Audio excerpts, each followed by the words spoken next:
I grew up in Chicago, started performing at a place called Rituals that a lot of famous poets have come from that circle.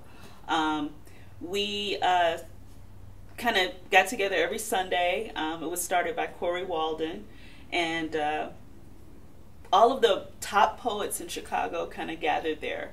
And that's how we all started. And because I saw so much amazing talent every Sunday, I connected with Public Access TV and started my own show called Poetic Soul to showcase those, because I felt like so many people really needed to see what we were experiencing every week. So I would invite different poets to come on the show. We kind of have a conversation like we are, and then I would have them showcase their work. And I took those videos to Alaska with me to get started on the air until I got established and met other poets. And then we eventually established the Black Feather Poets. And POETS was for Put on Earth to Speak. What inspires me? Well, I want to say that spirit guides me. Spirit guides me. And I don't think any of this is an accident. I think it is knowing your purpose, and I learned my purpose pretty early. I understand that whatever gift that you have in life, you have to be very mindful of the gift, and you have to nurture the gift, and you have to share it above all, because whatever it is that you have, you're supposed to give it, and that's the real connection that guides what I do. And it opens the right doors, because when you're on purpose and you're on track in your life, I think that's when the doors open, and you know, you got to open your mind, heart, and soul to what it is you're supposed to do. Well, I'm kind of new to Phoenix. I've been here almost 2 years. But in Alaska, I moved here from Alaska, and I was living there for about 12 years. And I was very connected in the community. I worked with women in shelters, at-risk youth. My very first connection up there was with Covenant House, Alaska, and they focus on homeless teens, and they provide a place for them and get them off the streets. And I truly respect that, and that was very dear to me. And then eventually I got involved with going into youth treatment centers, youth detention centers, women's prisons. I'm very focused on women's empowerment and girls' empowerment. So I've done workshops with the YWCA in Alaska, almost every organization up there. Mark Begich, Senator Mark Begich, was mayor at the time, and he proclaimed that February 27th would be Black Feather Poets Day because of all of our community service. I want to say first that I believe that there is a natural connection between the arts and social work. I've met so many poets who are social workers and who are involved in the community. And my mentors that I look back on in Chicago, like Triple Black and Brenda Matthews, who recently passed. We used to call her Mama Matthews. These are poets who made me understand that it's not just about open mic. And her motto was speak life. Speak life. That's pretty and powerful. So yes, it is extremely powerful, because a lot of times, and I will tell you, when I started doing poetry, all my poetry was romantic. That was our thing. We did romantic poetry. But then you evolve. You evolve, and more things start to matter, and you understand that it's important to get off the stage and engage in the community. And that's the #1 thing the poets in Chicago taught me, because they were always on the front lines. They would go into the projects and the at-risk neighborhoods, and they would give those kids hope.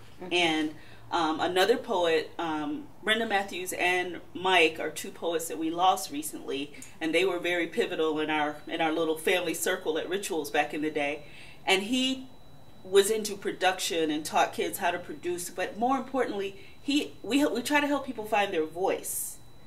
So we take the poetry, we find our causes. Everybody in the Black Feather Poets had a cause, whether you were working with senior citizens, victims of abuse, at-risk youth, incarcerated women, whatever, and men included, because I worked with recovery, Aquila, which is a recovery program. And so when they had their graduations, I would be a speaker at their graduations, because I believe in poetry that uplifts. And even if you have to talk about something tragic, because when you're speaking life, you have to delve into everything, the good, the bad, the indifferent. You have to delve, but there needs to be a light at the end of the tunnel, because you don't want to give up hope. Yes, I really want to get back. Want to get the Black Feather Poets going again here. I want to, expand, because we're still doing things in Alaska. My counterparts are still there, but I want to start here, and I want to start doing things. Mainly, I want to get started with women. That's my focus. Another cause that is very dear to me is suicide prevention, and in Alaska, we did a documentary. It's called Dancing with the Inupiat, where we went to Barrow, which is the top of the world, Barrow, Alaska, right on the Arctic Ocean, into the Inupiat, an Eskimo community.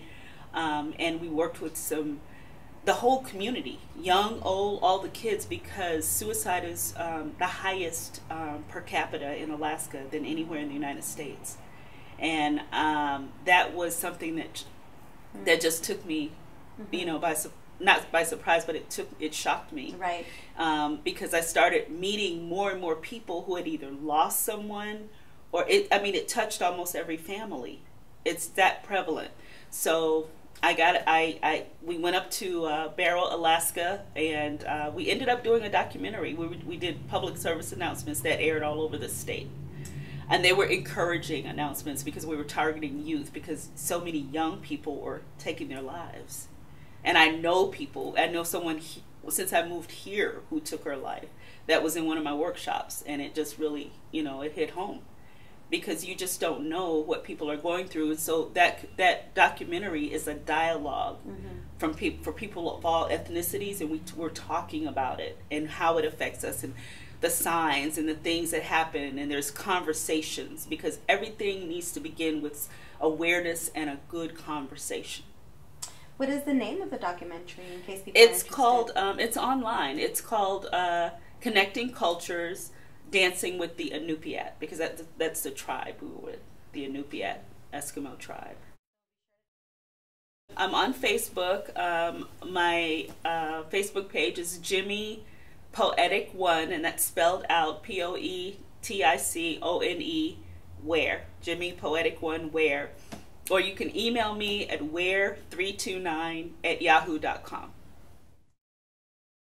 Well, I would like to take a moment to honor you for having me, and for being a person who is not only insightful, but very welcoming and caring. I've felt your spirit from the very beginning. You're an amazing woman, and I love what you do.